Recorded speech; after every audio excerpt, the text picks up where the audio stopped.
الہ الا اللہ آخر تک پوری انگلی کو حرکت دیتے رہتے ہیں۔ تو اب یہ مسئلہ سمجھنا چاہیے کہ حدیث شریف کے اندر الفاظ آتے ہیں کہ اشار بالسبابۃ یحرکها ویدعو بها، یہ الفاظ آتے ہیں کہ آپ نے اس انگلی سے سبابہ سے اشارہ کیا، یحرکها آپ نے اس کو حرکت دی، ویدعو بها اور اس کے ذریعے دعا کی، یا آپ اس کو حرکت دیتے تھے اور اس کے ذریعے دعا کرتے تھے، یہ الفاظ آتے ہیں۔ دوسری طرف دوسری صحیح حدیث ہے، ابو داؤد شریف مسند احمد کی روایت ہے، حضرت عبداللہ ابن زبیر رضی اللہ تعالیٰ عنہ اس حدیث کے راوی ہیں، انہوں نے حضور علیہ الصلاۃ والسلام کے بارے میں فرمایا کان یشیر بالسبابۃ ولا یحرکها، کہ حضور علیہ الصلاۃ والسلام اس انگلی سے اشارہ کرتے تھے اور اس کو حرکت نہیں دیتے تھے۔ یہ بھی صحیح حدیث ہے، مسند احمد اور ابو داؤد شریف کی روایت ہے، اور بھی کتب حدیث میں موجود ہے اور صحیح حدیث ہے۔ اب ایک حدیث میں یہ آیا کہ آپ حرکت دے کر دعا کیا کرتے تھے، اور ایک بات یہاں پر یہ بھی ذکر کروں کہ اس طریقے سے مسلسل انگلی کو حرکت دینا یہ چاروں ائمہ میں سے کسی بھی امام کا مسلک نہیں ہے، نہ امام ابو حنیفہ رحمۃ اللہ علیہ کا، نہ امام شافعی کا، نہ امام مالک کا، نہ امام احمد کا، چاروں ائمہ میں سے کسی کا بھی یہ مسلک نہیں ہے۔ امام ابو حنیفہ رحمۃ اللہ علیہ کا مسلک تو میں نے آپ کو بتایا کہ لا الہ پر انگلی کو اٹھانا ہے، الا اللہ پر اس کو گرا دینا ہے۔ امام شافعی رحمۃ اللہ علیہ کا مسلک اس بارے میں یہ ہے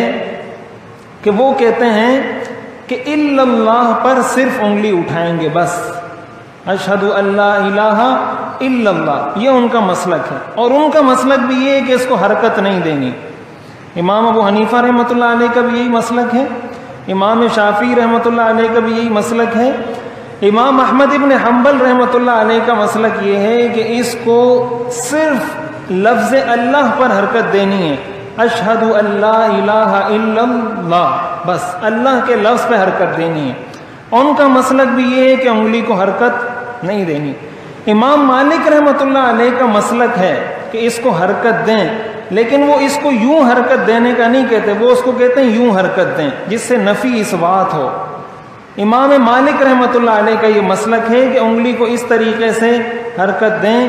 اس طریقے سے حرکت دینا یہ چاروں ائمہ میں سے کسی بھی امام کا مسلک اور قول نہیں ہے۔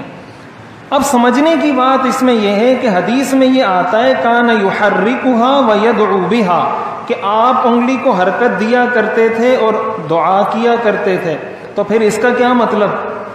کہ آپ حرکت دیتے تھے اور دعا کرتے تھے؟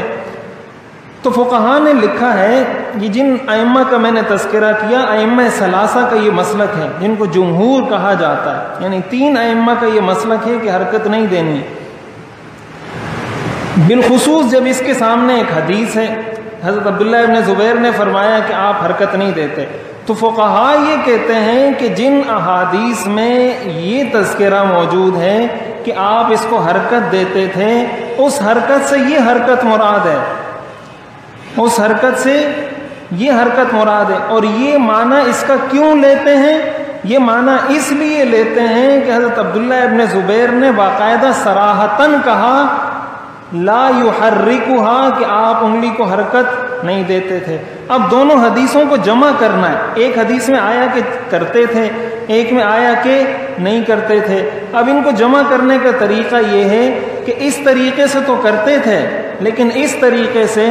نہیں کرتے تھے، اس طریقے سے دونوں حدیثیں جمع ہو جاتی ہیں۔ اسی لیے جمہور فقہاء نے اس مسلک کو اختیار کیا ہے کہ افضل طریقہ یہ ہے کہ اس کو حرکت دی جائے، جیسے احناف کا میں نے مسلک ذکر کیا، لا الہ پر انگلی کو اٹھا کر الا اللہ پر انگلی کو گرا دیا جائے، یہی سب سے بہتر طریقہ ہے، اور اس میں